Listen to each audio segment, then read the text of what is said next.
Sasa ngoma inaenda hivi, kila mtu ana hustle anatafuta chapa, si ndio? Sasa mnasema mimi nasaka chapa, hey, mimi nasaka chapa, hey, na God ana open doors, mimi nasaka chapa, hey, twende, si ndio? DJ. Let's go.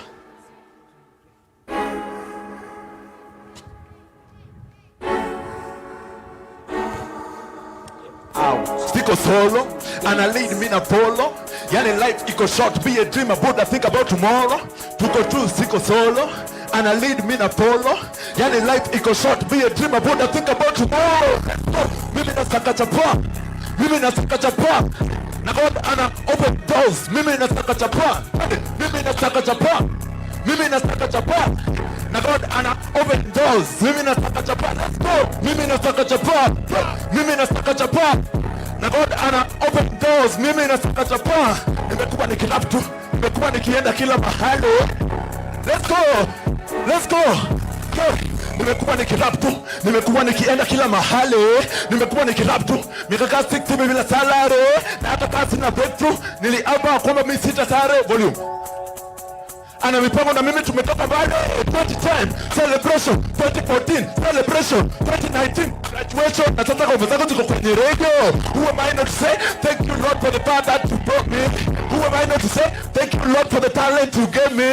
Who am I not to say thank you Lord for the blessings you gave me? So daily I say thank you Lord for the plans you have for me. Bobo daka laga pile ema with the weight. Nimeongea in tongues. Let me tell you what that means. Stop, aim the top, I want to hope about to pop. You are breaking a ring, touch the phone, party after party, cash you know, unataka kunimit tuongee moshene bug. Let's catch up on the pop, unataka kunimit tuongee moshene bogi. Let's go, get, siko solo, and I lead me na polo. And the light, it go short weird, my board and think about tomorrow. Siko solo, and I lead me na polo. And the light, it go short weird, my board and think about tomorrow. Let's go, mimi nasaka chapa, mimi nasaka chapa. Na God ana open doors. Thank you, thank you. Asante sana, thank you so much. Tuweze kujipigieni makofi. Asante wageni wetu. Naona tayari wamejipanga. Academic procession iko tayari. Ipo na gavana wetu na wageni wengine wa kuheshimika. Kabla ya wao kuanza procession, naomba tuweze kuwapatia makofi ya kilo, tuweze kuwakaribisha kwa nduru, tuweze kusimama ili tuweze tafadhali kuwapa ukaribisho wa aina yake. Naomba tusimame sote tafadhali, tusimame sote, tusimame sote, tusimame sote, tuwe tayari. Basi kabla hata ya kuweza kupiga nduru, nipe mkono hivi, nipungieni mkono. Wapungieni mkono ile procession team yetu. Sasa nataka tuwapatie makofi 3 ya kilo, alafu kisha tutasimama hadi watakapoketi. 1. Nilisema unapiga tu 1 pa. 1, 2, 3, 4. Karibu bwana gavana, karibu na wageni wengine. Board of Directors, nataka nikisema hivyo nasikia makofi. Board of Directors, wageni wengine wote, pia na wewe mwenyewe. Asante sana. Banda, wakati ni wenu. Karibuni sana wageni wetu.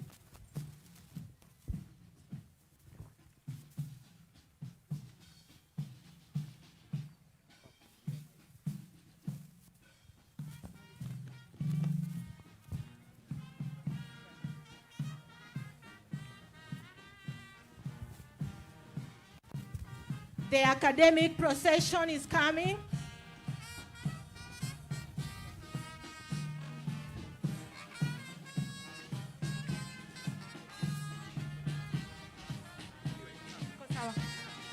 Karibuni sana wageni wetu. The academic procession, we recognize you and we are glad that you are part of this auspicious occasion. We want to recognize the presence of our governor. Karibu sana bwana governor, tunakupenda sana. Karibu county commissioner, karibu sana, tunakupenda. Karibu board of directors, principals, karibu sana. Karibuni sana, tuwapigieni makofi bado. Tuongeze makofi. Makofi ya gavana. Asante sana gavana wetu kwa kuendelea kuhakikisha kwamba tunapata kisomo kizuri katika kaunti ya Uasin Gishu. Karibu sana directors wetu, karibu sana wageni wetu wengine, karibuni sana principals wetu, karibuni sana wazazi wetu, graduates wetu wote, tunasema karibu. Ni siku ya kufana. Ikumbuke kwamba ni graduation yetu ya 7 na kwamba tupo nao wageni wa kuheshimika pamoja na wahitimu wetu. Tunashukuru Mungu, tunazidi kushukuru Mungu kwa kutujalia siku ya leo. Karibu sana, asante sana. Pia ningeomba niweze kupata Pastor Ng'ang'a hapa mbele tafadhali, chini ya podium hapa. Aya, sasa kwanza kabisa karibu sana gavana na wageni wengine wa kuheshimika. Nafasi hii ningependa kuweza kupatia bendi ili iweze kutupatia wimbo wa taifa. Basi tuinuke sote ili tuweze kupata wimbo wa taifa. Karibuni sana.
Asanteni sana, tunaweza kuketi. Karibu sana Pastor Ng'ang'a. Basi asante sana. Ningependa tukiwa katika hali hiyo ya kuketi tuweze kuomba tukimshukuru Mungu kwa nafasi ametupa siku ya leo. Tuombe. Mwenyezi Mungu, wewe uliyezifanya mbingu na nchi, asubuhi ya leo tunakurudishia shukurani kwa sababu hii ni siku ambayo wewe umeifanya mwenyewe. Wewe ndiwe Mungu uliyetuumba kwa mfano wako.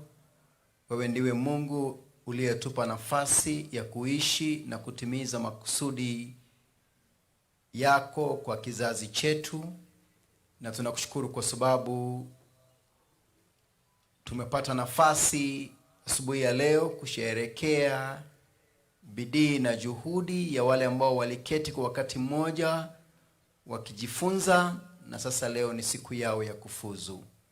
Jina lako litukuzwe pia kwa sababu ya uongozi wa kaunti yetu ya Uasin Gishu ambao umewapa nafasi ya kuja na kuwa pamoja nasi, wakiongozwa na gavana wa Uasin Gishu Mheshimiwa Jonathan Chelili Mbii, pamoja na county commissioner na viongozi wale wengine wote wa tabaka mbalimbali. Tunakushukuru pia kwa ajili ya halmashauri ya shule hii, board yote ambao wako mahali hapa, pamoja na wale wote ambao ni wazazi na jamaa na marafiki wa wale ambao wanafuzu siku ya leo. Tuna unyenyekevu sana tunapokuwa mbele zako asubuhi ya leo kwa sababu tunajua haya ni matendo yako ya ajabu. Ikiwa tangu wakati ambapo AIRADS ilianza, wewe Mungu umetembea pamoja na wao wakati mgumu na wakati ambao umekuwa wa kawaida. Basi asubuhi ya leo tunakuomba uchukue usukani tunapoendelea na sherehe za siku ya leo, ujitwalie sifa pamoja na utukufu. Haya ni maombi yetu katika jina la Yesu Kristo Mwokozi wetu. Amen. Asante sana, tuweze kumpigia makofi Bwana Ng'ang'a. Pia tungependa kuchukua nafasi hii kuwatambua wageni wote ambao wapo pamoja na sisi. Tungependa kuanza na mgeni wetu wa heshima ambaye ni gavana wa Uasin Gishu Bwana Jonathan B. Wapi makofi ya gavana? Pamoja nasi pia ni board yetu ya directors wa AIRADS ikiongozwa na chairman. Asanteni sana kwa kutuongoza. Wapi makofi yao? Pamoja nasi pia ni county commissioner ambaye ameweza kujumuika nasi. Wapi makofi yake? Pia nasi ni ile kamati tofauti tofauti na wafanyikazi tofauti tofauti katika campus zetu zikiongozwa na principals. Wapi makofi yao? Bwana gavana, pamoja nasi pia tupo na wazazi wetu ambao ni wazazi ya wale wanafunzi ambao wazazi wa wale wanafunzi ambao wanaendelea pamoja na wale ambao tayari wamehitimu. Asanteni sana wazazi wetu. Naomba tuweze kuwapigia wazazi makofi. Gavana, pia pamoja nasi tupo na wanafunzi ambao wamehitimu siku ya leo wakiwa wamevalia zile sare za kuhitimu. Tafadhali tuweze kumpungia mkono ama kuweza kupungia mkono wageni wetu wahitimu. Wahitimu wetu nitauliza kama mpo na ningependa mjibu kwamba mpo. Wahitimu wetu mpo? Wahitimu wa AIRADS mpo? Asante sana. Pia pamoja nasi ni wanafunzi ambao bado wapo katika ile shule ya AIRADS. Wapi makofi ya wanafunzi wetu? Asanteni sana, na nafasi hii nitaweza kumpatia HR wetu ili aweze kukaribisha wale wanafunzi ambao watatupatia tumbo hizo. Wakati ni wako ma. Pamoja na hayo, tunataka kukaribisha presenters wetu, wanafunzi kutoka Nakuru campus waje wakatumbuize wageni wetu na ile dance ambayo wametuandalia siku ya leo. Karibu Nakuru campus. Halafu wakifata itakuwa ni ile mass choir Eldoret Town campus. Karibu sana. Ha! Obibi. Ila sanga hiyo. Come your music empire. Ela. Yetingi somal ngana yo. Loshongi soma mai bonga. Yetingi somal ngana yo. Loshongi soma mai bonga. Gumara. Gumara. Gumara. Gumara. Jaraiga jipeli danaji ya masida. Di masters mada dingopia. Nebeleke ninga no gijito amasida. Ayi yelo kwa kinisam, yelo kwa kinimba. Ayo. Sama aingi sama yo, waki mamalai. Waki amukisam, sama aingi sama yo. Ake kinaraide. Ile jitatla kinga maginano. Yismagi dayani muruli.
Tuwapigieni makofi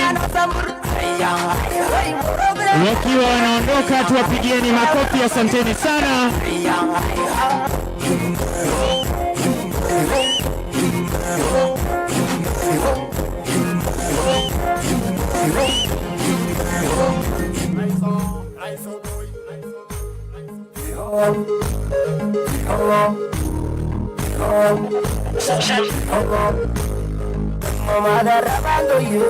Tuwape makofi wakiwa wanaondoka. Asanteni sana campus yetu ya Nakuru. Asanteni sana. Asanteni DJ. Asante kujulisha tu kwamba pia campus yetu ama campuses zetu zimeweza kutapakaa hapa kote nchini, na kwamba pia kando na Nakuru tupo na campus hapa Eldoret, tuko na campus maeneo ya Lodwar, tuko na campus Bungoma, tuko na campus Kisumu, na pia tupo na campus maeneo ya Kericho. Asanteni sana, na nafasi hii tungeweza kupatia kwaya yetu ya Eldoret nafasi ili waweze kututumbuiza. Karibuni.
wanaondoka. Asanteni sana. Asanteni sana. Thank you so much. Asante DJ. Asante sana. Karibu sana. Asante sana, Eldoret Town Campus, for the worthy presentation. Our chief guest, who is the Governor, His Excellency Jonathan B. We wish to invite our CEO to welcome all guests officially to this forum. He is the chairman, the 7th Graduation Committee. Welcome, Bwana CEO. Tumpigie makofi wakati anajipanga. Asante. Thank you very much, Madam HR. Let me take this opportunity to, first of all, thank God for the opportunity that He's given us today to be here. I want to first convey our gratitude to Honorable Jonathan Chelilim B, the Governor of Uasin Gishu County, for finding time to grace our occasion in his very busy schedule. I also want to recognize the County Commissioner, Uasin Gishu County, Dr. Edison Etiale, who also has found time to be able to grace our occasion. I also want to recognize the DCC KO South, Madam Diana Wekesa. Thank you very much for gracing our occasion. I also want to recognize the DCC Turbo Manbuzo. Thank you very much for gracing our occasion. I also want to recognize in a special way all the Board of Directors of African Institute, led by the Chairman, Engineer Cherogon. Thank you, Board, for being here for us. Thank you very much. I also want to recognize the Manager, Family Bank, Eldoret Branch, Bwana Steven, karibu sana. I also want to recognize the Manager, NSSF Eldoret, karibu sana. I also want to recognize the other guests who are present today. I want to take this opportunity to just recognize also the KENAPCO principals who are present today. Let me just ask them to stand and wave. All the principals of KENAPCO who grace our occasion and the principals of African Institute, can they stand wherever they are? Please stand, all the principals. Remember, this is a national institution. We have campuses across the country. We are being hosted today by Eldoret Town Campus. We have a campus in Nakuru City Campus, principal led by Principal Baraza, karibu sana. We also have the principal, the host principal is Hilary Langat. The principal, Kericho Town Campus, Bwana Onesmus, karibu sana. The principal, Kisumu City Campus, Madam Betty, karibu. The principal, Bungoma Town Campus, Madam Saumu, karibu sana. The principal, Lodwar Town Campus, Bwana Chop Chai, karibu sana. Thank you very much. I also want to recognize the principal of Vera Beauty College, karibu sana, Madam. And thank you for coming. And I also want to recognize in a very special way also the Deputy Police Commander wa Uasin Gishu County, Bwana Sakias, karibu sana. Thank you very much. And all the other guests that I may not have mentioned. We also have the ACC, one Office of the County Commissioner, Sarah, karibu. Thank you very much. And maybe all the other guests that I may not have mentioned, I'll be mentioning as we go on. Thank you very much. I return back the program to you, Madam HR. Thank you. Thank you so much, Mr. CEO, for that warm welcome. And we want to say feel at AIRADS, feel at the 7th graduation ceremony. So at this moment, I would like to welcome Mr. Wellington Mwaro to do the citation of the 7th graduation ceremony. Karibu sana, Mr. Mwaro.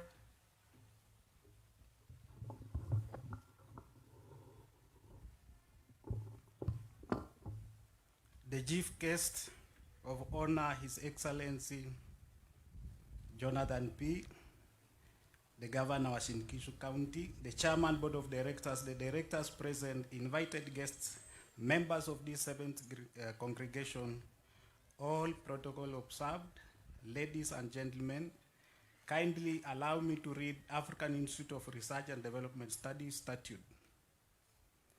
African Institute of Research and Development Studies, AIRADS College, was established in 2006 under the Education Act Cap 211 of the Kenyan Constitution as an institution of higher learning under the, by then, Ministry of Higher Education, Science and Technology. It is a private institution established by Board of Governors as a company under Cap 486 and 499 of the Kenyan Constitution. We are a technical training institution specializing in technical and vocational education and training by offering diploma, certificate, and artisan courses. AIRADS College caters for primary, standard 8, and Form 4 school leavers who are either sponsored by industry and commerce or by themselves. They undertake training programs in order to acquire relevant skills to enable them rise in status and responsibility within their organization or by self-employment. These training programs lead to professional technicians and technologists qualifications. AIRADS College maintains close contact with the government ministries, departments, and with the major industrial and public service organizations. The types of courses offered are determined by the demand of the public and private sectors of the economy. Approvals. We are approved by all the relevant government agencies to offer training programs. The approval and registration received so far, among others, include the following: Ministry of Education, of Higher Education, Science and Technology, registration number MOST/PC/1049/07. Ministry of Education registration number P/TC/1055/107. Technical Vocational Education and Training Authority, Kenya National Examinations Council, National Industrial Training Authority, Institute of Commercial Management, KASNEP. Approval by these government ministries, examining bodies, and accreditation by relevant authorities in various fields ensures that our trainees are studying in a recognized and stable institution. We have had excellent academic results with 86 to 100% of our students passing in their NEC, KASNEP, ICM, and NITA examinations in all examinations done so far. Our vision: to be a world-class center of excellence and innovation in technical research and entrepreneurship training. Our mission: to provide quality technical entrepreneurship training and cutting-edge research that will ensure developmental transformation and individuals and communities in the world. Core values: excellence, hard work, integrity, innovative thinking, corporate social responsibility. Our motto: a center of excellence where quality is nurtured. Academic charter stroke internal quality assurance policy. The Institute has an internal quality assurance policy, also known as the academic charter, that guides all the Institute's academic activities. This graduation is therefore taking place as fulfillment of our academic charter under section 7.7, which stipulates that 1. There should be a graduation presided over by a cabinet secretary from a Ministry of Education or any higher ranking official from the government. 2. Students who qualify to graduate must meet the following conditions. Roman 1. Must have passed the final examinations of either NEC, KASNEP, NITA, or ICM. Roman 2. Must have undergone the full academic cycle of the Institute academic programs. 3. must have passed the prerequisite internal examinations of the institute. 4, must have cleared all the fees due to the institute. 5, have a valid living certificate issued by institute. On this day of 21st October 2022, we have 1,412 graduates who have passed their NEC, CASNEP, NITA, ICM, cleared fees due to institute, and have a valid living certificate. Today, we are also pleased to have an esteemed chief guest of honor from Uasin Gishu County, who is the governor. Thus, this congregation is properly constituted and therefore valid. Presentations of graduates. The principal will rise and present to the chairman the graduates for the award of diplomas and certificates. As the principal reads out the names, the graduates stand and remain standing until the last name is read.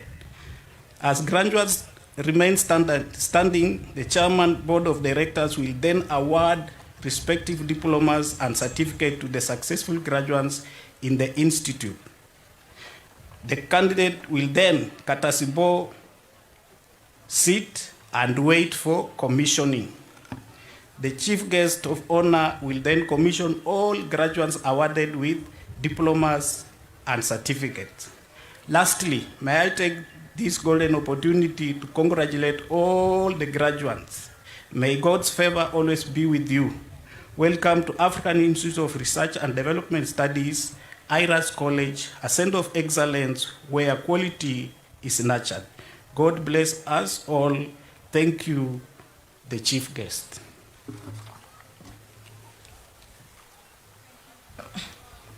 Thank you so much, Mr. Mwaro. Question of the statute. Chief guests, I wish also to report to you that in this forum, we also wish to launch the AIRADS Alumni Association. And at this moment, I would like to welcome our CEO together with the Quality and Training Manager, Mr. Mwaro, to state to us the objectives of this Alumni Association and also to recognize our alumni who have previously graduated from this institution. Welcome, Mr. CEO.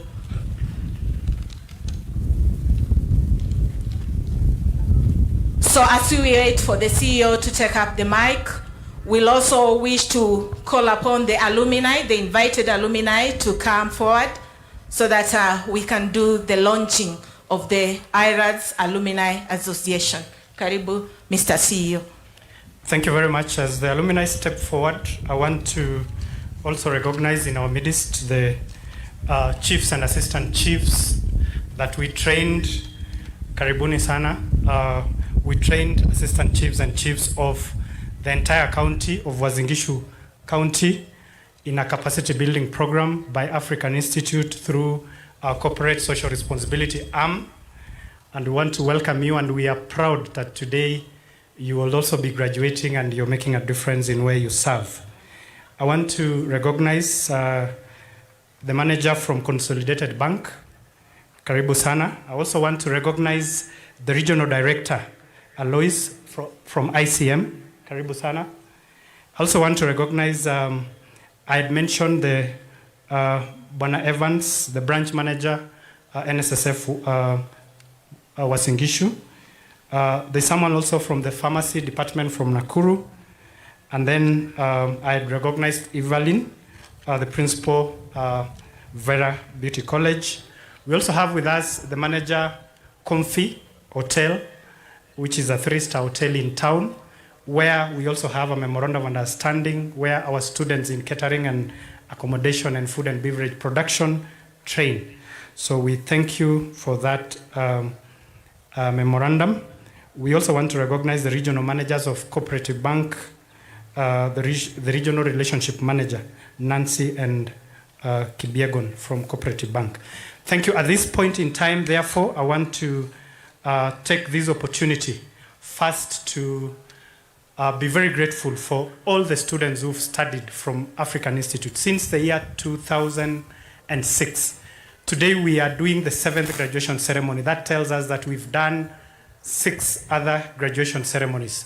So with an average of around 1,500 graduates, indeed we've graduated close to 10,000 graduates. So today is a special day for African Institute, and we want to launch. Yes, we want to launch the Alumni Association, who will then be the ambassadors of African Institute wherever they are. I want to invite all the alumni of African Institute that are representing the other alumni to step forward here, kindly. All the alumni who are present today, kindly step forward so that we are able to recognize you. We will be doing the cake cutting later. So all the alumni who are represented here today from all the other campuses, please step forward here so that we are going to, I'm going to read the objectives of this Alumni Association.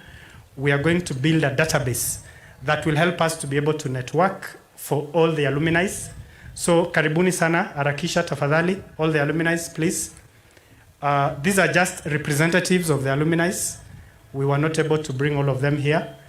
And as I read the objectives of this Alumni Association, I want to thank you for believing in us.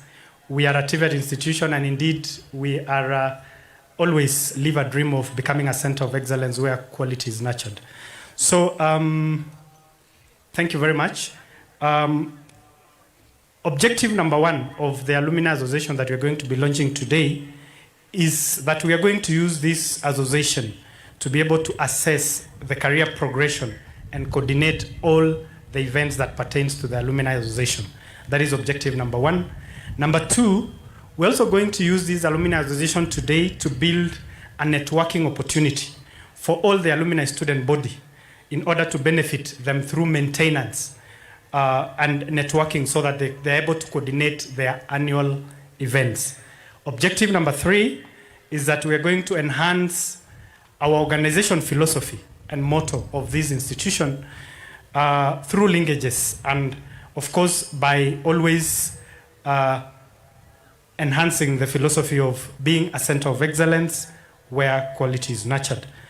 And 4, we are going to support the alumni mentorship program.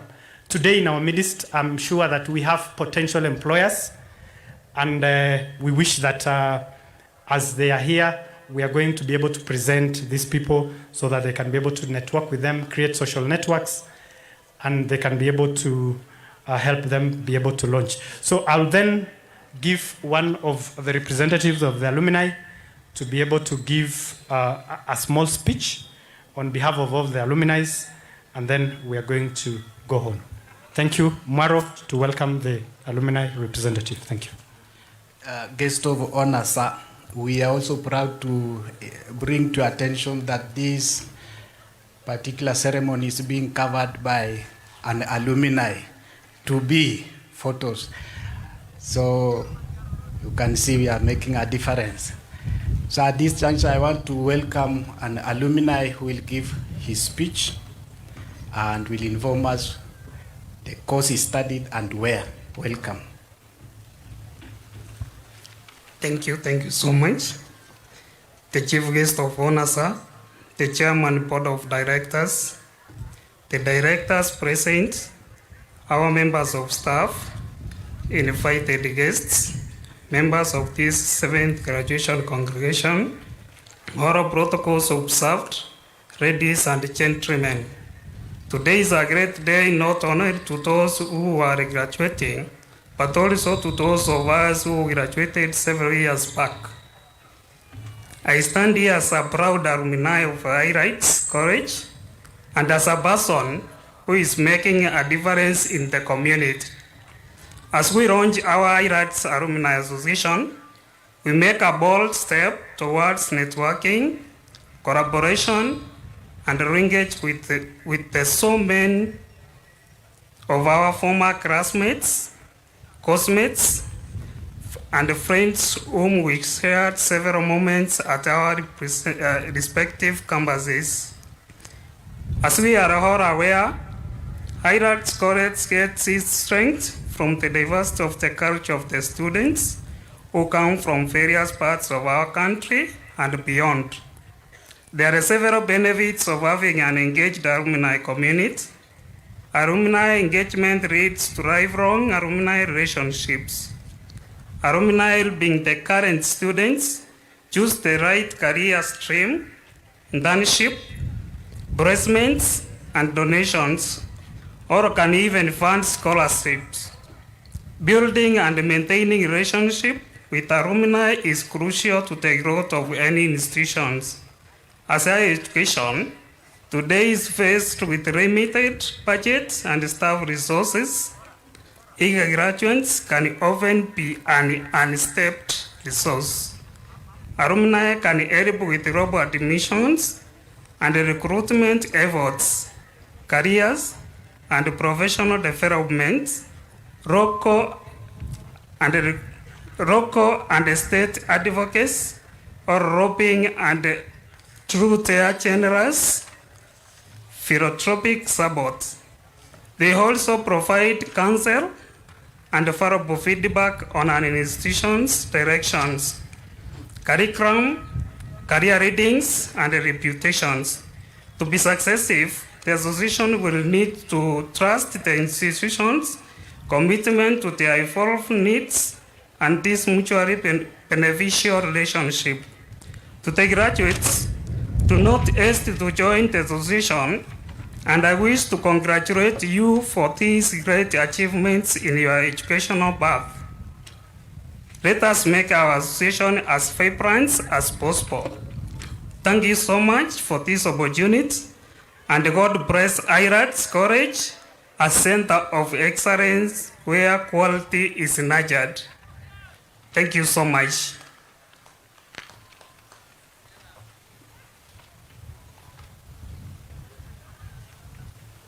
Thank you so much, the Alumni Association launching team. I will wish to welcome the team to carry on so that the Alumni Association is officially launched. So we want to now humbly declare that the Alumni Association, so we are going to clap for the team to signify that we've launched this association. So we now declare that the Alumni Association of African Institute of Research and Development Studies, AIRADS College, is officially launched. Thank you very much. Let's clap for them. Thank you very much. May you continue making a difference. Thank you. Thank you so much, Mr. CEO, for the launch of the Alumni Association. So we are carrying on with the program, and we have arrived at that moment where we want to have our speeches from various groups, and the speeches will be in the following order. Student representative from Nakuru campus, principal representative from Bungoma campus, the principal Bungoma campus, Madam Saum Saidi. We'll also have the chief executive officer, the county commissioner, the chairman, board of directors, the chief guest of honor, His Excellency, the Governor Uasin Gishu County. So I take this opportunity to welcome the student president for Nakuru campus to come and give his speech. Karibu sana, student representative.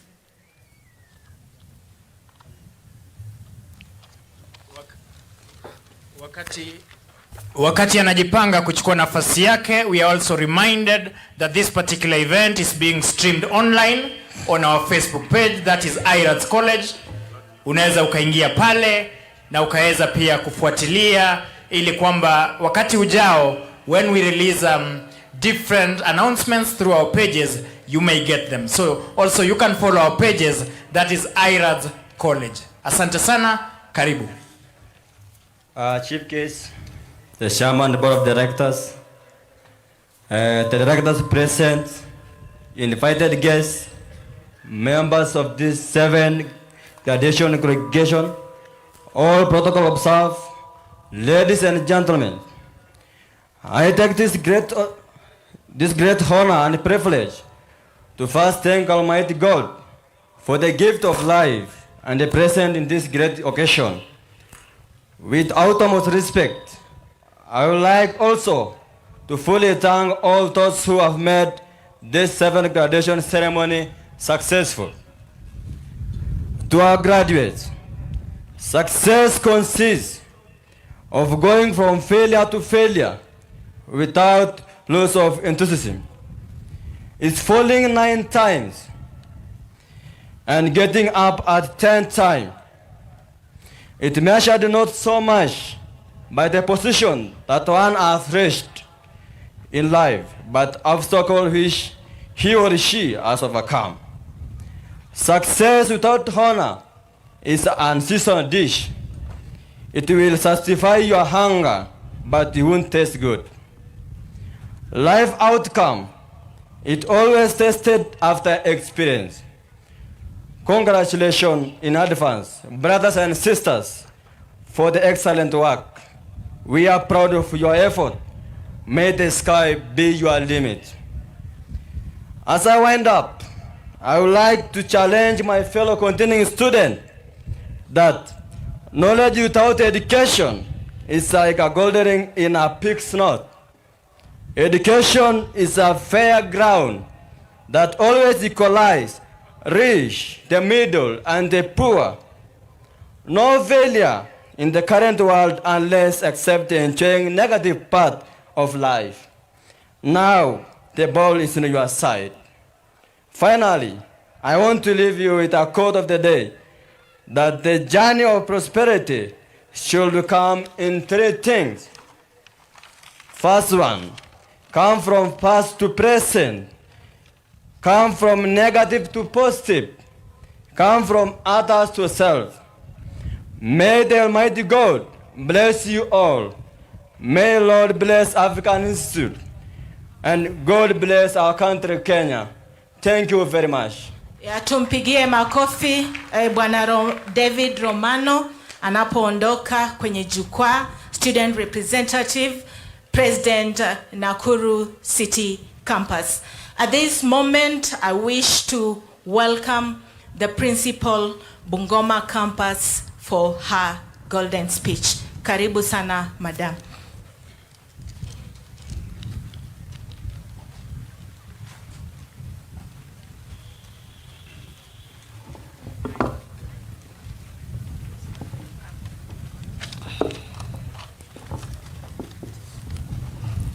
Our guest of honor, the Honorable Governor Uasin Gishu County, Chairman of the Board of Directors, invited guests, CEO, fellow principals, AIRADS staff, our dear parents and guardians and graduates, a pleasant morning and welcome to the 7th graduation ceremony of AIRADS. Indeed overwhelmed with joy as we turn out the 7th graduation set of AIRADS and to launch the AIRADS Alumni Association today, 21st October 2022. Let me also take this opportunity to congratulate the graduates for having completed their programs. Learning is a continuous and rewarding journey. Your commitment to lifelong learning has led to your success, and we are confident that the skills you have acquired will help you stay relevant to your workplace. I also hope your experience at AIRADS has been one of self-discovery, transformation, and achievement of goals. Graduation signifies the start of a new chapter of your life. Whatever your path leads you next, we believe that your time at AIRADS has prepared you well for the new challenges ahead. Through hard work and determination, all of you have achieved something remarkable, and today, you and your families and friends have the opportunity to celebrate and reflect those achievements. As one Robert G. said, change is inevitable, except from a vending machine. As you stand on the brink of moving into life beyond IRADS, change will be inevitable. It is also inevitable and indeed gratifying to see that our grandchildren matured and became skills proficient, ready to tackle and further their lifelong education. Ladies and gentlemen, as you face and tackle the inevitable changes, hold true to yourself. Remember to hold on to your value system, your work ethic, and most importantly, your humanity. It is these qualities that will guide you further on your journey. Finally, as you go on in life, do not lean on your own understanding alone. Trust in God, and you will accomplish your goals. The rest of life is a hectic one. Many run on their legs without achieving anything, but the wise run on their knees. Thank you for being here. We wish you a brilliant future, a better world, a world of your own choice. Thank you. Yeah, thank you so much, Madam Saumu, for that worthy speech. Wacha tumpigie makofi. So at this moment, I wish to welcome the Chief Executive Officer to come and give his speech, and he'll take over from there. Thank you so much. Karibu. Thank you very much, Madam HR. Our chief guest of this 7th graduation assembly, His Excellency Honorable Jonathan B. Chalilim, the governor, the second governor of Uasin Gishu County, the county commissioner, Uasin Gishu County, Dr. Edison Eyale, the deputy governor in his absentia, other government officials present, the DCCs who are present here, the chairman, board of directors, directors of African Institute, our invited guests, KENAPCO principals present, and CATI principals who are present, distinguished guests, our staff, graduates of the day, ladies and gentlemen, I'm happy to welcome you to this 7th graduation ceremony of African Institute. I want to take this earliest opportunity to congratulate all the graduates of today, and of course thank the board of directors, staff, the parents who have supported you all the way, and our other stakeholders who have partnered with us in this training. And of course, I've invested in you heavily to make this day a success. Today is a ceremony, a celebration, indeed, of a good investment. Investment in education is an investment that pays the best interest. So you made a good decision to invest in your education. I know most of the journey that we are celebrating today, for some of us, it started over 1 year ago. For some of us, it could have started 2 years ago. For some of us, it could have even started more than 3 years ago, because we have graduates today who are celebrating with higher national diploma. We therefore congratulate you for the work well done. We know the education process and the journey that you've gone through today takes a lot of physical and mental stamina. Completing this academic journey and graduating today is something that we cannot take it for granted. We appreciate all the TVET trainers who have tirelessly mentored you and shaped you to who you are today. When you go home today, I know you will be proud of your staff who have been training you every other day. We are confident that the requisite skills that you have achieved and the exposure that we have given you will help you to be able to conquer the world and also be able to make a difference in wherever you're going to work, in the communities that you come from, so that you become good ambassadors of this institution. Today, we are graduating 1,412 trainees who are going to be graduating with higher national diplomas, certificates, artisans, who are drawn from the following schools: School of Engineering, the School of Fashion and Design, School of Cosmetology, Hairdressing and Beauty, the School of Hospitality and Tourism Management Studies, the School of Health and Social Sciences, the School of Education, and the School of Business Management Studies. The number we are graduating today is a testimony indeed that our young people in our country are increasingly embracing TVET education.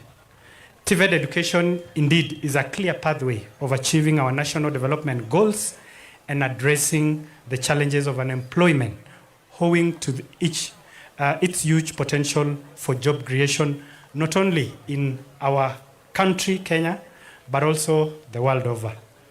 We have made deliberate efforts to continuously improve in the quality of our training by capacity building our trainers.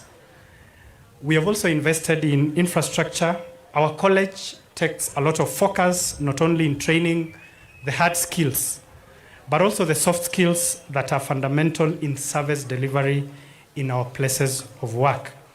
Ladies and gentlemen, we appreciate that entrepreneurship, and especially micro, small, and medium enterprises, is a driving force in any country's development agenda. AIRADS College deliberately invested in a mentorship program called Leadership and Mentorship Program, LAMP, where one of its key objectives is to prepare our trainees to cultivate creative thinking, hard work, network building, agility, resilient, and purposeful learning of our young people. The soft skills are critical in helping our graduates to stand out of the ever-competitive job market and business environments. AIRAD's mission is to offer quality training that will ensure developmental transformation of individuals and communities in the world. And in this regard, last year in September 2021, we partnered with the national government of this country through the Office of the County Commissioner of Uasin Gishu County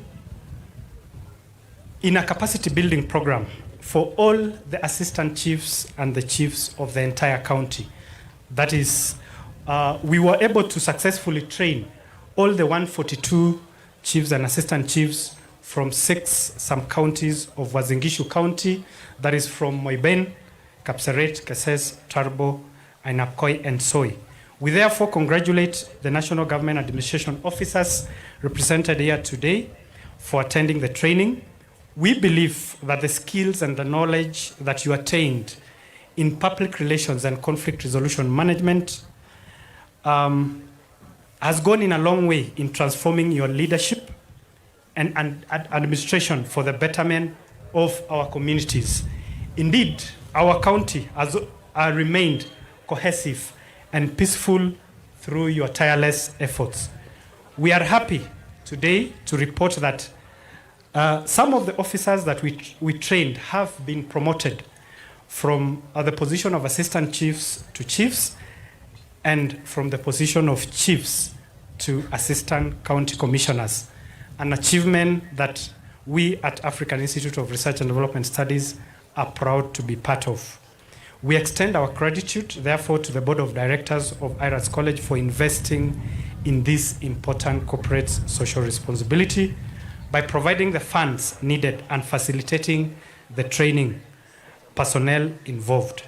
We are equally grateful to the Office of the County Commissioner, Uasin Gishu County, the DCCs and the ACCs who are involved in providing the necessary logistical arrangement for the training. The success we celebrate today in our 7th graduation ceremony to all our graduates could not have been possible without the support we have received from the national government, the county government, who are even present today, the bursary programs that are given by the counties, and the CDF, and all the other sponsors who've sponsored our students. Your financial sponsorship and any other support that has been very instrumental in helping us deliver in our training mandate and furthering the government agenda in education and training. TVET education cannot be complete without industry involvement and collaboration. We appreciate all our partners, our training partners, some of whom we have already established memorandum of understanding.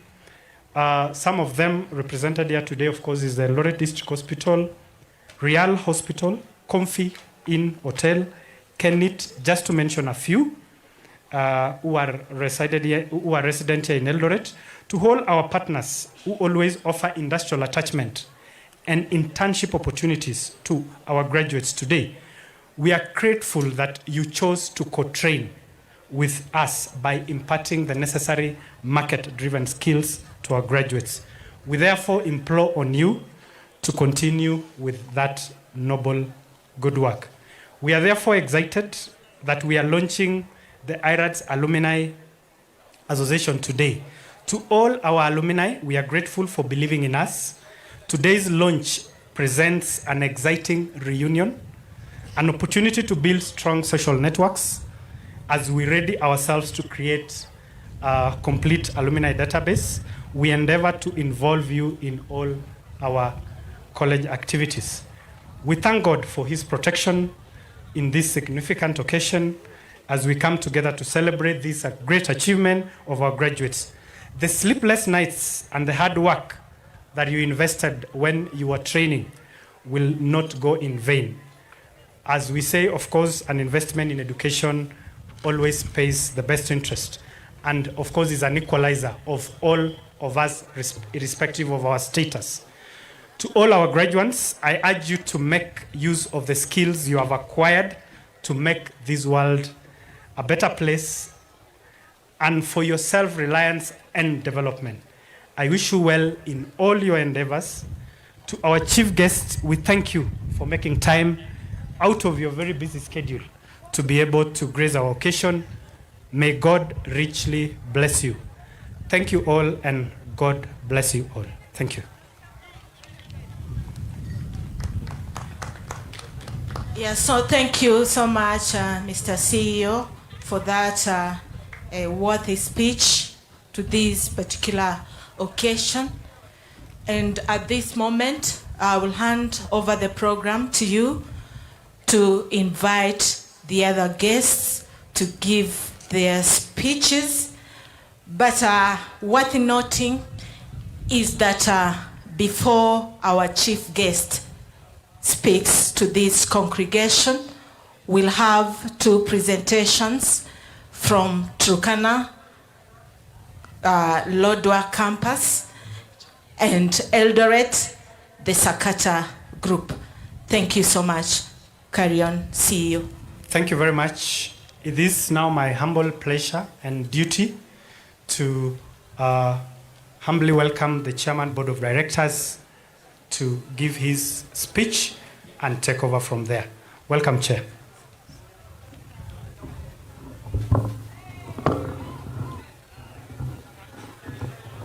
The chief guest of honor, our governor, Excellency Jonathan B., our county commissioners, members of the board of directors, invited guests, the graduates, all protocols observed, ladies and gentlemen. It gives me great pleasure on behalf of the board of AIRADS College to take this opportunity to welcome all of you to AIRADS College to celebrate with us our 7th graduation. Before I continue with my speech, I want to welcome our board of directors to stand so that I can introduce you to them so that you may know them. Our board of directors, just briefly for the benefit of the members, we have Mr. Mohamed Ghani, we have Dr. Okwara, Catherine Sigilai, and our other board members, for one reason or the other, did not find time to be with us. We want to spend this time, we want to thank our Lord God for giving us time to be here. We are committed to providing new facilities and good trainings in our college, to our colleges, to enable our trainees acquire the desired skills and knowledge and train us to deliver the best training. we are, our chief guest, we are investing on infrastructure to ensure that we give the best to our students. We know education is changing. There's the CBC coming. So we are trying to catch up. We make sure we give practical skills. We wish to thank all the partners and all of our partners who have ensured that the institution operates effectively and efficiently. To our parents and sponsors, I want to take this opportunity to thank our sponsors and our parents for enabling these students to complete their studies. I think it will be fair if we give our parents and sponsors an applaud of some claps. 1, I think 2, 3, 4. So I want to thank all of you, our parents, our guardians, and especially even the sponsors of these students. Some of these students, Chairman, our chief guests, have come from very humble background. Sometimes they have challenges, but we want to thank the government, both county, both national, especially the CDFs. Some of our students have been sponsored by the CDF for the entire duration, and we want to thank our sponsors. We are very thankful for the cooperation throughout their studies. Investing in education has always been the best in our lives. That is why we all come to celebrate the achievement of these great graduates in this 7th graduation. Sooner or later, you will be enjoying the fruits of your sacrifices as we as an institution committed to implementing the competency-based education system at our level of training. We are also open to the recommendation that will be put forward by the government through the committee or through the new changes that will come under CBC. We are readying ourselves in order to implement those changes. To the county government where our campuses operate, we thank you for the continuous support that we have always received from your offices whenever we come to seek the same. So I want to say we have had a lot of support from the county government, both where our campuses are. They have been with us, they have partnered with us, they are sponsoring some of our students, so through the county bursary fund. So we want to thank you, and we want to really pray that this continues. Even in your reign, we want to believe that you will continue sponsoring students, you will continue doing the same, even as other counties do the same. To our graduating students and class, as you graduate, as you deal with the excitement and your doubts today, I urge you to try and create the world you want to live in. Put the skills and the knowledge you have gained to practical use as you strive to solve problems facing our communities. Do not be shy from using the same to propel yourself to the next level of gaining more knowledge and skills as you have only started. If you invest more in gaining more education and development, you will have great impact in changing our communities even more. Just to stress, some of you have just done their certificate, the first line of training. It is important that you, as you graduate today, you try to enhance your education. You do a diploma. Then for those of us who are graduating a diploma, it might be necessary to do a higher diploma or a degree course. And even those in higher diploma can continue. Because we know, as we say, education is an equalizer. Education can take you far. Even with those humble beginnings, you can start and be somebody in the future. Soon you can have PhD, you can even have a degree. And those of you who are even watching the interviews, some of those being recommended for big posts started very on humble ground like you. They started with certificates, and so you can go far. I don't want you to take it that now I've graduated with certificate, everything is through. No. Please proceed and go forward. Those of us who will join industry, those of us who will be employers, we are relying on you graduates, and even alumni to create employment in this country. Soon the government will be launching the fund, Asala Fund, and there is youth fund, there is women fund. So I want to challenge our graduates and the alumni to take advantage of these government resources and other resources to be employers, to create employment for others. And even others can continue their education, and God will be with you. To the alumni, I want to say, today is a great day when we are officially launching the AIRADS Alumni Association. This association will enable you to network and create linkages with those who may be in strategic positions to assist. Let us make it a reality by staying in touch with each other. You still have a long way to go. The journey is not tomorrow. The journey begins now. Put yourself together in one accord and begin trekking the threaded journey. Be like those spiders in person who, when united, can tie up a lion. Long live AIRADS Alumni Association. In closing, I would like to thank the graduates. I would like to ask the graduates to join me in a round of applause for family members and all those who help you reach this milestone. All graduates, can you applaud for those who help you through this entire journey? God bless you. I now return the program. I would suggest we do the entertainment. Yes, Chairman, Board of Directors, I now wish to welcome you to welcome the County Commissioner for his speech. And then afterwards, we'll invite the two teams for a presentation before the chief guest. Thank you very much. I want to take this opportunity to welcome Daktari, the County Commissioner. First of all, I want to welcome you to Uasin Gishu. I know you are just about 2 months old. I think on the same token, we can all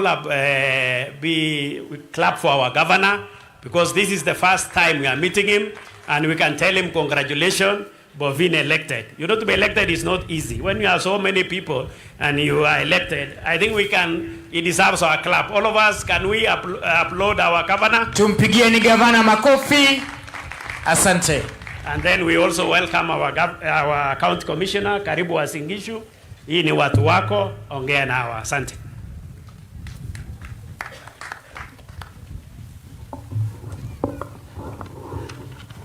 Thank you so much, our chair, His Excellency, the Governor of Uasin Gishu, the chair, the board of directors, the principals of various campuses, parents, graduates, and key stakeholders.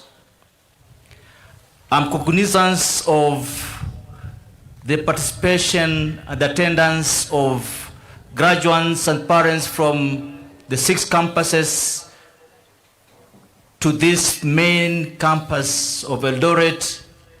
And with that regard, I just say welcome to Uasin Gishu County, welcome to Eldoret. Eldoret is becoming a hub of education, just like reflecting Massachusetts, the New England, where we have the hub of education, naming the MIT, the Harvard, the Bostons, and that the making of Eldoret now. Without forgetting that Eldoret, Uasin Gishu County, again becoming a county with state-of-art facilities in terms of health, the MTRH, the Medihill, St. Luke's, name them. So I want to take this opportunity to most sincerely welcome you all to Eldoret, the main campus of AIRADS. Again, I wish to take this opportunity to most sincerely congratulate the graduates comprising of civil servants directly from the communities to where they are at the moment, from all corners. I wish to thank AIRADS for partnering with various institutions, various organizations, including the main organization, that is the government, both national government and county government, ensuring that to impart knowledge and skills to the communities of our country. Particularly, we are all aware of the new dispensation with the national government field officers, where we are expected that we portray positivity, we portray great image of the government, and with that regard, the training on public relation, the training on conflict management, mediation is timely and handy. We are all aware that the government is reforming even the judiciary with regard to addressing societal issues where the national government officers play a key role, and therefore the alternative justice system framework. And with this training, the capacity building which the AIRADS already put into the civil servants, the government officers, we really appreciate, and it was timely, and it was the great part of contribution to the society. I wish also to emphasize that Uasin and the Embu County, Eldoret, you know, I was just saying I'm Embu because they came from Embu. So the lips, the mouth, and the mind, and the souls is still in Embu. But now I've been welcomed to Uasin and appreciate being here 1.5 months old. But I want to reiterate the commitment of the government in providing safe and secure environment for not only economic development, but particularly on security matters in our societies. And with that regard, we are keenly encouraging that high learning institutions strengthen the security arrangements so that our youth, who are very key and partners and recipients, they are within a conducive environment, and also they are not indoctrinated, they are not radicalized, they are not exposed to practices that are retrogressive in our societies, such as being exposed to drugs, among other security challenges. And therefore, higher learning institutions like AIRADS, among others in the county, I'm aware that we are in touch with the security arrangements, the security agencies, so that we collaborate together and enhance the environment of our students in those schools. With that in mind, the government is also rolling out the Kenya Private Security Authority, and therefore the security arrangements on private sector are going to be enhanced, strengthened, and Uasin will be the regional headquarters for that authority. And therefore, all the private service security providers, they'll be now be capacity built.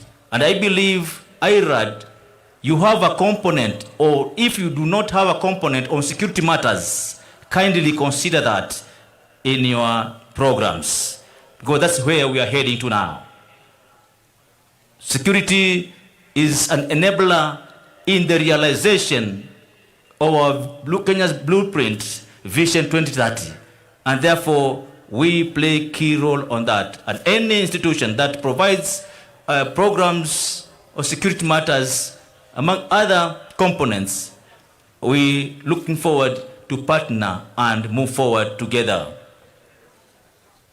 Again, with the collaboration with the county government, you're going to ensure that the basics that we are feeding the higher learning institution by ensuring the 100% in transition. That is the foundation, that is the source of the higher learning institutions students. Once we ensure 100% a transition, then at higher learning institution you have a robust, a credible, and huge population who are in dire need of education. Again, with collaboration with the county government, we are going to have a very well elaborated street lighting in our institutions and also in our roads, so that our students, when they walk from their hostels, from their homes, the learning institution, to and fro, regardless of the time, they remain safe and secure. And this is the assurance that you are giving to the parents. So just get to know that at AIRADS and all other higher learning institutions in the county, security arrangements are put in place, and your children are safe, and we are going to continuously collaborate and work together as a team.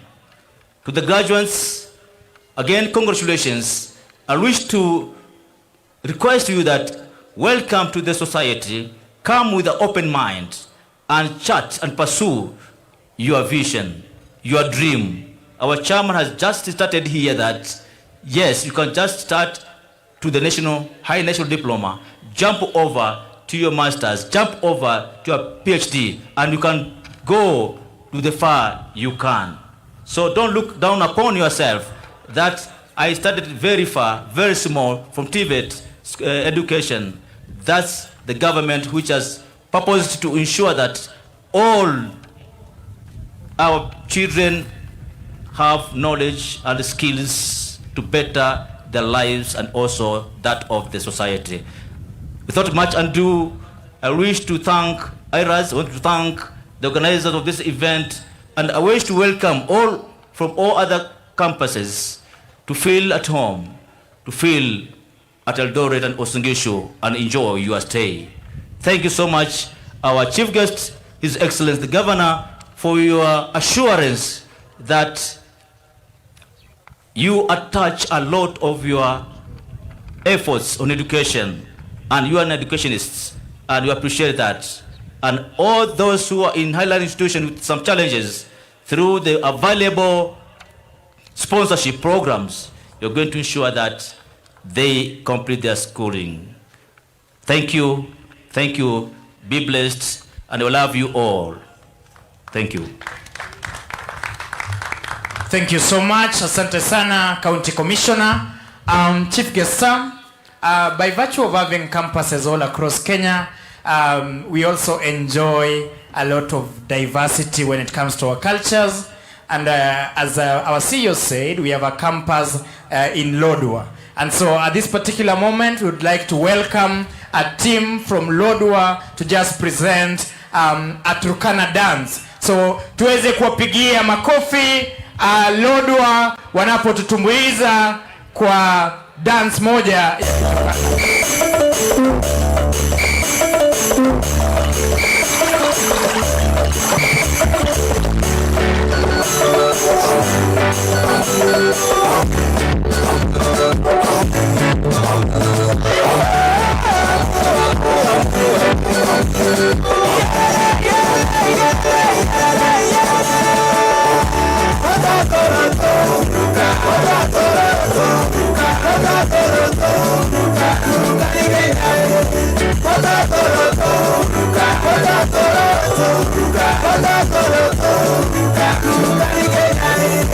Everybody sing it to her.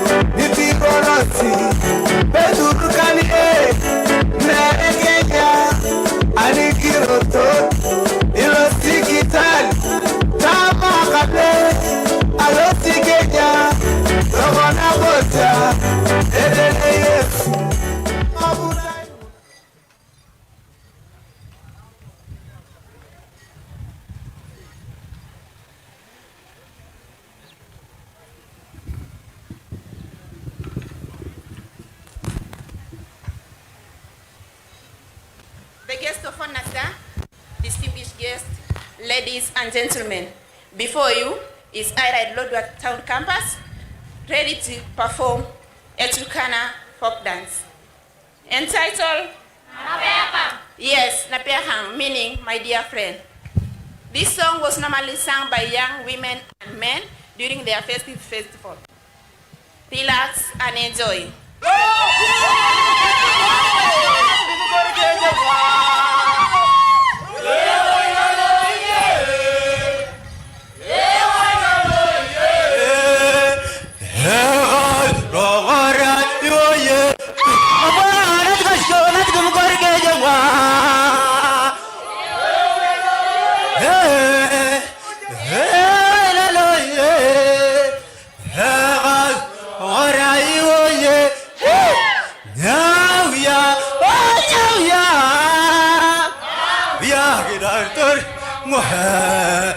Oh, Maria, oh, I go down, you won't run away.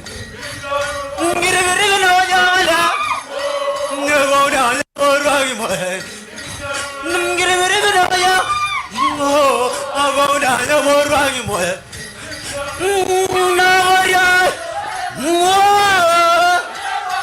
Honey, go around now. How young, the woman, I cannot worry, I cannot go.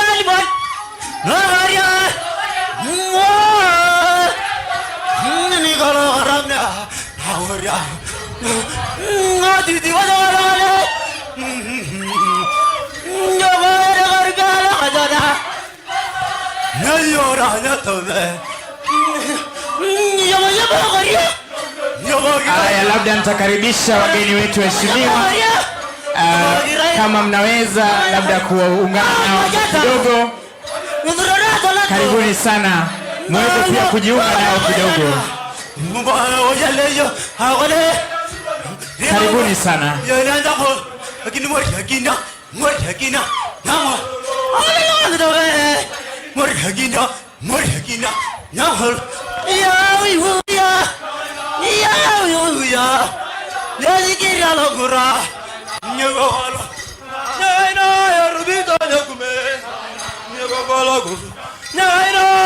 Tuwapigieni makofi.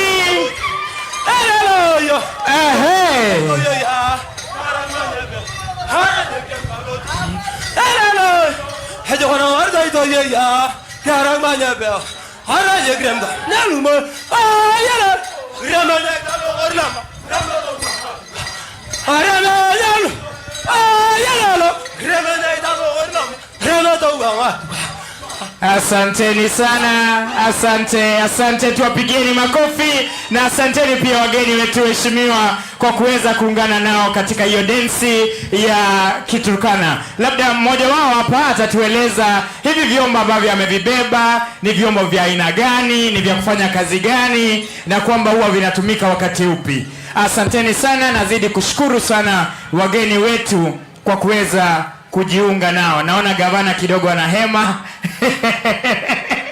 Thank you so much. So with your permission sir, let him explain to us labda hivi ni nini wamekuwa wakivitumia. Karibu sana.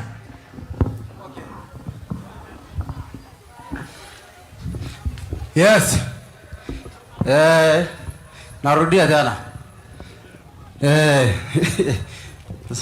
Narudia tena. Vile nilisema hii ndio naitwa vile nilisema hii, by the way, mimi naitwa Simon Samal from Lodwar, AIRADS Lodwar Town Campus. Okay, hii ndio naitwa ekicholo, na hii ekicholo unapatiwa wakati ya utafanya what we call initiation, yani kwa Kiturkana ni asapan. So ukimaliza hiyo asapan unapatiwa hii. Sasa hiyo ishara inaonyesha umekuwa sasa mwanaume kamili. Okay? Umekuwa sasa mwanaume kamili. Alafu hii asogat tunashikanga wakati unaenda, yani umeamua kupata sasa msichana mrembo sana kwa family fulani, okay? Unashika hii wakati unaenda na hiyo kicholo, unakaa, unaweka hii mbele. Alafu unaweka hii sasa. Sasa hiyo ni urembo sasa kuchukua msichana, okay? Yes! Thank you. Asanteni sana, tumpigieni makofi. Ambia mwenzako okay? Asiwasikia, ambia mwenzako okay? Asante sana, Chief Guest, thank you so much. That is the diversity that we enjoy at AIRADS College. At this particular time also, allow me to welcome our Sakata team, that is the Eldoret Campus Sakata team. DJ, twende kazi.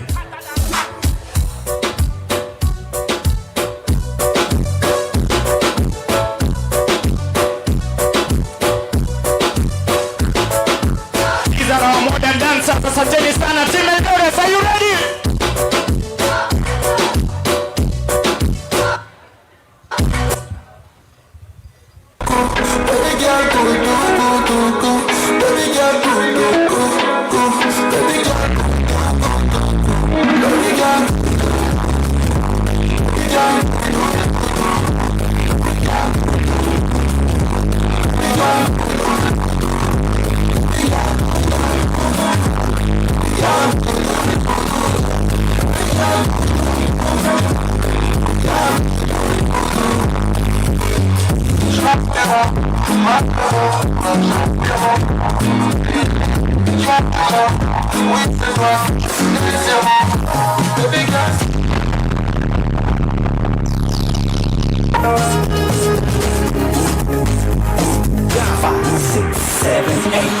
Asante sana, thank you so much, Your Excellency.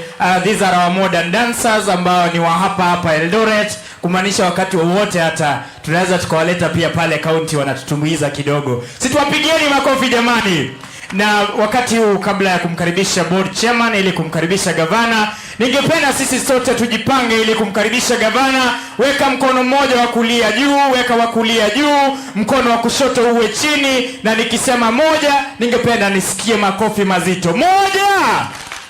Sijasikia. Weka mkono juu vizuri. Ile ingine weka chini. Moja, mbili, tatu, nne. Asante. Sasa nitauliza graduates wetu kama wapo, wale wahitimu wetu. Nikiuliza kama mpo, mnasema mpo. Graduates wetu mpo? Gavana hajasikia. Asante sana, wakati namkaribisha board director aweze kusimama. Wahitimu wetu mpo?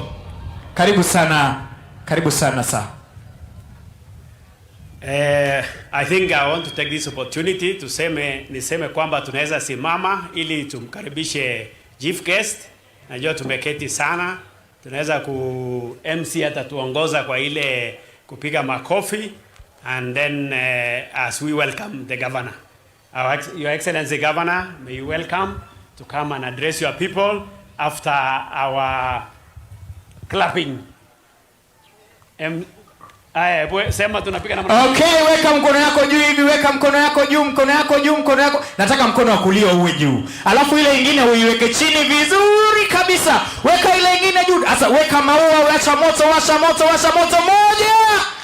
Hata gavana hajasikia. Hiyo tumefuta. Hiyo hatujahesabu gavana, we are very sorry. Nile tumekaa chini sana, but sasa tutaka kupiga makofi. Weka mkono juu vizuri. Moja. Mbili.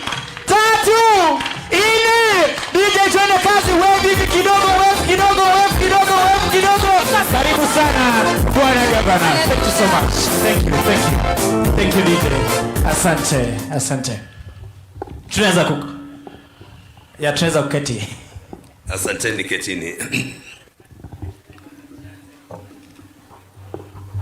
The county commissioner, the chairman, board of directors, AIRADS, directors present, AIRADS, the CEO, the parents and guardians present, alumni and students present, the graduates, invited guests, ladies and gentlemen. Good afternoon. Is it afternoon or morning? Good afternoon. Chamge. Yeah, let me take this chance before I read my speech to welcome all of you to Uasin Gishu County, Eldoret Town. Just as the county commissioner has told you, this is a very unique county, a county of champions. And this is a home to the 5th President of the Republic of Kenya. This is a county that prides itself with a lot of opportunities and potentiality, that outside Nairobi, we have 2 public universities and other constituent colleges around here. We have a referral hospital and it's a medical tourist as at now. We are a hub to farming. We are a hub to very many good things. This is a beautiful place to be, and if you wish to retire in life, this is the county to come and retire. And very soon, as we have been talking about, any time from now we'll be attaining city status. So this is the place to be. To the students and all of us, it gives me great pleasure to join African Institute of Research and Development Studies, College Fraternity, on this momentous occasion of the 7th graduation ceremony. I congratulate today's graduates for their achievements, without which we will not be here today. As a TVET graduate, you must already know that our country awaits for the great skills you have acquired in your training. Your parents, your guardians and trainers have invested a lot in you today. And as we celebrate the 1,412, which is a substantial number of young people with relevant competencies for gainful employment and self-employment.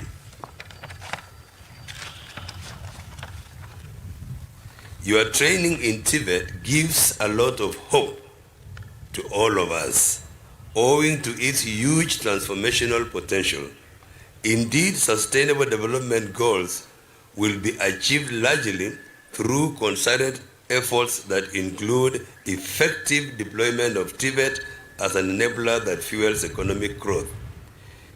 It is not in doubt that the world is rapidly changing. In an ever-changing world faced with social, environmental, economic disruptions, modern TVET systems need to adapt to the scale and the rate of change. Effective TVET training addresses the mismatch between what is taught in class and relevant competencies required by the industry. This enables young people to unlearn and relearn and reskill as the required skills in the workplace keep evolving. It is my hope that this college will continue championing TVET education in its resolve to offer quality technical training by continuously building its system as a center of excellence in technical and vocational entrepreneurial training. Our commitment as counties in supporting youth empowerment through market-driven training remains steadfast. I urge everyone to support government efforts in nation building by preaching peace and national cohesion. Time and chance happens to all of us. To the graduates or the graduating class of 2020-2021, as you go out to serve the world, you will sometimes fail, sometimes lose hope, but I urge you to never ever quit, because your moment of breakthrough will definitely come no matter how many times you fail. And as I stand here, I am a testimony. For a number of years, I kept on attempting for a political contest, and I kept on failing until the other day I won. It can happen to you, it happened to me. So never give up, just as Winston Churchill once said, that never give up. Someone said, winners will never quit and quitters will never win. And some other man by the name, I'm forgetting his name, a motivator, says that tough times never last, but tough people do. So what you are saying is, as you come out as graduates, you will face another side of the world. But let me encourage you, you will achieve what God has intended that you achieve after your training. I also want to laud the association launch and urge them to continuously monitor career progress of their fellow alumni by building strong networks which creates opportunities for learning. The alumni represented here is a true testimony that AIRADS College is focused on mentoring and growing its graduates. All the best as you develop the frame necessary in operationalizing your association. I urge you all to stay positive and keep building on your competencies and skills by remaining focused and always doing the right things. God has good plans for you, plans to reward you, especially your efforts at the rightful moment. You know, today is the 21st day of the month, and there are several sevens inside. This is the 7th graduation. The 7th is the number of God. Even 21 is the number of God. So it is God going to answer your prayer, and I'm very sure you are beginning it right, especially as God orders your steps. I wish you the very best in your endeavors as you go out and make a difference outside there. Before I conclude, I would wish that our students should know that we are in a very competitive environment. Kenyans right now, we are numbering 50 million Kenyans. And out there they say survival for the fittest. If you have no skill, if you have no training, if you have no education, I don't know how else would you survive in this country or this country. I want to encourage all our young people to learn to fight for your space. You are not the only one who happens to be here. Neither will you be the only one just lingering around. Time waits for no man. Let me encourage you to keep on working hard and ensure that you put to work what you are trained for. The world that we are in now is shifting from just talking and speaking good English or Kiswahili sanifu to practical skills. It is called skill-driven world. It is not how much you tell us, it is how you do what you are talking about. So let me thank you, because the world has gone technology. I was telling some friends that the countries, especially the Asian tigers, you know, the 4 countries, the Singapore, the Malaysian, Koreans, and Japan. These are the countries that we did not know they will ever survive again after going through very tough times in their lives, when they had wars and civil wars. But somehow they decided to talk to themselves and said, where else can we get another opportunity? And they went into technology straight away, so that when you go to Japan, I'm told even when the evening comes and the night comes, they are never happy, because they are working for 16 hours. Here in Kenya, we are doing how many hours? Commissioner, 8 hours, and we are done. I don't think we are very serious. The only people who can save our land, who can save our country, are the technical skilled people, and you are the people. I say the TVET program in itself is very timely in our generation. Niseme kwa Kiswahili, hata ukiniongelesha Kiingereza na unipatie Kiswahili sanifu, msamiati na maneno haya yote, hiyo sio chakula. Mimi sielewe mpaka nishipe, mpaka nifukuse umaskini hapa. Twende kwa kasi ya mikono. Hatusemi hatutasomea masomo ya juu kama udaktari, high-end jobs, kama mambo ya lawyers na mambo kama haya. Waja niwaambie saa hizi story ni hii na ni story ya ukweli. Fanya kazi kwa mkono yako. Mungu anasema ndabariki kazi ya mkono yako. Na hiyo mkono ndiyo itakufanya wewe pia ukue kwa upeo ya juu kwa maisha haya. Nataka niambie vijana wetu wadogo that it is time to start. You don't have to say, okay, maybe tomorrow is better. Just start it now. You will be perfecting your skills as you go ahead. Secondly, I want you to understand, with this competition that we have, if we don't do it now, you will regret later, especially at the age when you will want to fend for your families. You've just gotten married, you don't know what to do. Let me encourage you. It is now. Time is now. There is a man who used to say TNT, today, not tomorrow. If you want to do something, it is today. And as a governor of Uasin Gishu, I want to say I really embrace education. And for those who are in the know, this is the man who brought about very serious academic revival in this part of the country.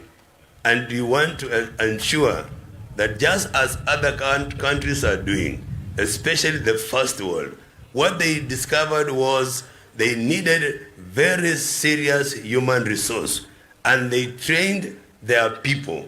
They took them to school because education is an enabler. And not just any other education. Right now, we are heading towards technology. That is where everything is. That is where people are now earning through space. You get your own space, you get your own airwaves, you get your own space from not just the ground or underneath the ground, even the waves that you are seeing here. People are earning per second, per minute, per whatever, because they already know areas that have not been conquered. The latest knowledge that we have right now is in the world of skills and technology.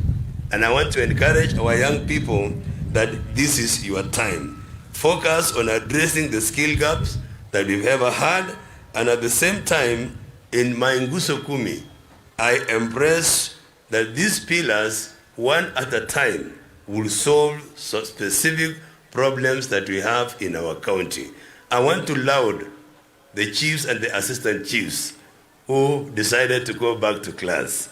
During my time, we had encouraged quite a number of them, and they trained and they got diplomas, they went for degrees, the others now have masters, others have gone back to become lecturers. And when I see our chiefs here and assistant chiefs, I get encouraged. What you are doing is the right thing. And don't stop there. Please move on. Very soon, you will be at Dr. Nyale also, standing here as a county commissioner of another county. That is where people start. We start small and we end great. Those Bible readers like me, Job chapter number 8, verse 7 says, though your beginning seemed humble, yet your end will greatly increase. We all start small and we all end great. So when you are still small, please don't despise yourself. Greatness is coming your way. And I want to say, as we move on, we are graduating in this place today.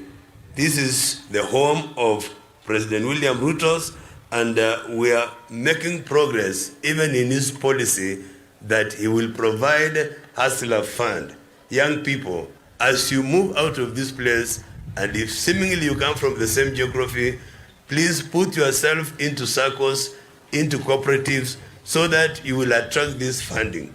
And for those who come from Uasin Gishu, there is a Inua Biashara Fund, and we would wish to give these funds to our young people. Entrepreneur is the way to go. Business is the real thing. Money is what we need. Pesa mfukoni. Ama mjasikia maneno. Bila pesa, hata ukiongea Kiswahili mingi mimi hata sielewi, because baada ya hiyo story ni nini? Njaa inakutazama, watoto wanataka kwenda shule, wewe mwenyewe unataka kuishi, nyumba lazima ujenge. Sasa maneno mingi tuweke kando. Sisi tufanye kazi. Uasin Gishu tumesema tunaenda kukaa pamoja, ma communities zote wenye wako hapa, we will live together. We will live together cohesively. I have seen our brothers the Turkanas. And the way they sing, you think they will be the next war. They jump and you think, am I safe in this place? Because that is the background they come from. It is competition, survival for the fittest.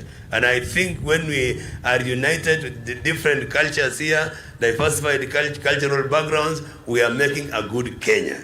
And I've heard the song of the Turkanas. I used to sing one song many years ago. I don't know whether I still remember. I used to say, Yeta ukwanga, Yeta ukwanga, ta ukwanga, elo siagi wabo Yesu, Yeta ukwanga, ngoni jagara. It has to be like there is some more. Ngoni jagara, ngoni jagara, ngoni jagara, no gidiama. You're not clapping for me, I'm on the weave, eh? And I saw the masters, the wonderful young fellows from, you look at them and you wonder whether they are people or they are software. They look, you know, the way God has put Kenya together with different cultural backgrounds, it is good we embrace our culture. Ama namna gani? We embrace our culture. When Aluya will come here from Bungoma and the way they dance from up going, katikati ya hapa na kwenda juu, they are siko hapa hivi. Ya Masai iko kwa shingo. Ya Mkale iko kila mtu na dance style yake. The way God has made us is beautiful. So let me say this, I'm so honored, the AIRADS administration, I would wish to come again when God gives us an opportunity. I'm just also 2 months old as being a governor of Uasin Gishu. I'm struggling to form my government. Already I've put forward my CECs. They have been vetted. I'm waiting for the report from the county assembly, and then there will be the chief officers from there to answer kazi. Wale mnatoka Uasin Gishu msiseme mbona utembei. Natembea nikienda wapi? Na unajua sasa lazima serikali ikuweko ndio tukuje tufanye kazi. Meanwhile, nashukuru sana kwa wale walinipigia kura, wale walipigia mheshimiwa president wa 5 wa Kenya kura. Wote ambao tulisimama pamoja, nataka niseme kwa niaba ya sisi wote political formations, nasema asanteni sana. Na mnajua kuna watu walipiga kura kwingine, wengine wakapiga mahali pengine, hiyo sasa ni story ya siku nyingine. Tushapita hapo. We are now a family united. Lazima tuende pamoja, tushinde umaskini pamoja, tushinde diseases na shida mingi nyiko mbele pamoja. Kwa hivyo we are a family. Asanteni sana. Nataka niseme Mungu awabariki. Tunawatakia kila laheri. Msikuwe na haraka kutoka Uasin Gishu. I'm told that there are representatives of about 35 counties. Muko Eldoret leo. Muhang just around hapa hivi. Tembea. Na kama hujaolewa, Mungu labda amesimamisha mtu kwa kona ya Ocean River karibu na daraja. You never know how God moves. Alafu kama wewe pia unataka kufanya investment pande hii, tunawakaribisha. Asante sana. Kongwe missing. Asante sana. Asante sana. Tumpigie gavana makofi. Naomba tusimame tuweze kumpigia gavana makofi na kumshukuru kwa kuweza kutuzungumzia. Pia tuweze kujinyorosha tu kidogo. Thank you so much. Asanteni. Asante sana Bwana Excellency kwa kuweza kutuongelesha. Thank you. Tunaweza kuketi. Alivyosema gavana ni kweli kwamba leo labda kuna mtu anaweza akapata mtu hapa.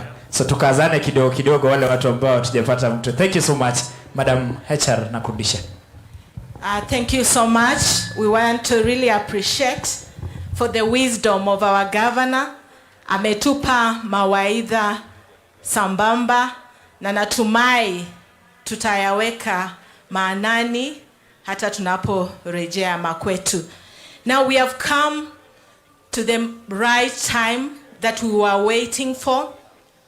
Our graduates who have graduated, who are going to graduate for the various courses in terms of certificate, artisan courses and diploma. And I want to urge us that we remain put, because this is the momentous occasion that we are waiting for.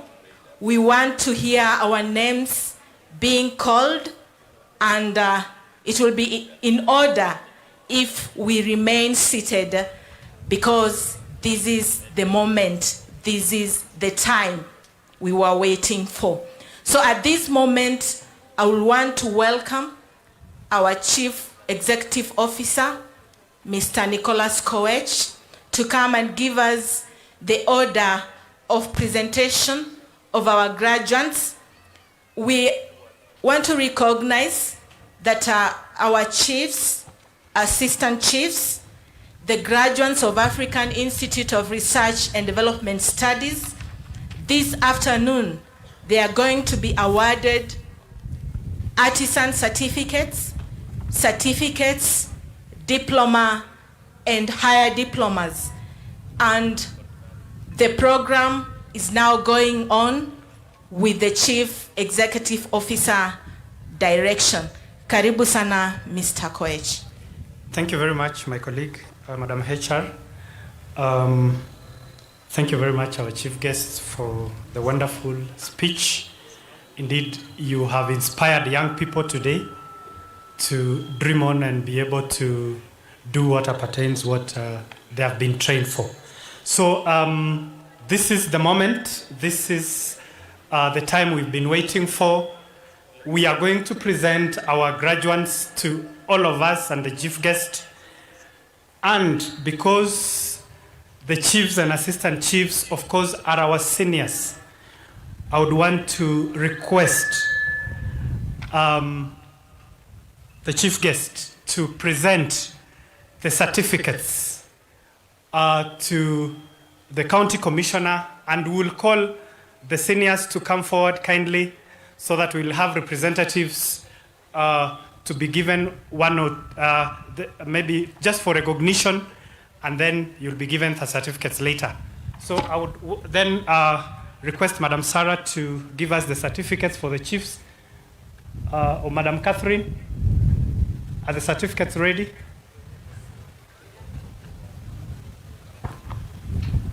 Yes, as Catherine brings the certificates, I would want to ask the assistant chiefs and chiefs kindly welcome forward, karibuni sana. Tuwapigie makofi as they come. I said earlier, some of them have really gotten serious promotions. We had a wonderful engagement. The journey of their training, we were able to visit, we did the training in every sub-county. So that means we did training in 6 locations. So today we are going to present to the chief guest. The chief guest is going to present to the county commissioner the certificates for our seniors here. They make a lot of difference in our community.